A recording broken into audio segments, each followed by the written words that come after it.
ಭಾರತೀಯ ಚಿತ್ರರಂಗದ ಖ್ಯಾತ ಹಿನ್ನೆಲೆ ಗಾಯಕಿ ಗಾನ ಕೋಗಿಲೆ ಎಂದೇ ಖ್ಯಾತಿ ಪಡೆದಿದ್ದ ಹಿರಿಯ ಗಾಯಕಿ ಎಸ್ ಜಾನಕಿ ಅವರು ವಯೋಸಹಜ ಕಾಯಿಲೆಯಿಂದ ಮೈಸೂರಿನಲ್ಲಿಂದು ನಿಧನರಾಗಿದ್ದಾರೆ.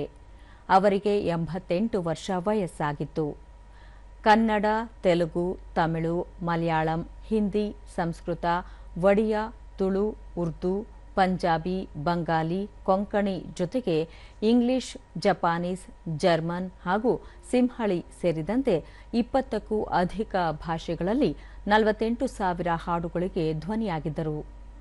19ನೇ ವಯಸ್ಸಿನಲ್ಲಿ ತಮಿಳಿನ ವಿಧಿಯನ್ ವಿಲಾಯೆಟ್ಟು ಚಿತ್ರದ ಹಾಡಿನ ಮೂಲಕ ಗಾಯನ ಆರಂಭಿಸಿದ ಎಸ್ ಜಾನಕಿ ಅವರು ಸಂಗೀತ ಲೋಕದಲ್ಲಿ 60 ವರ್ಷದಿಂದ ಸಕ್ರಿಯರಾಗಿದ್ದರು.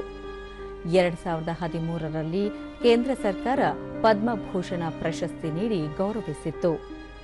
ಭಾರತೀಯ ಚಿತ್ರರಂಗದ ಹಲವು ಭಾಷೆಗಳಲ್ಲಿ ಹಾಡಿದ್ದ ಎಸ್ ಜಾನಕಿ ಅವರು 16 ರಾಜ್ಯ ಪ್ರಶಸ್ತಿಗಳಿಗೂ ಭಾಜನರಾಗಿದ್ದರು.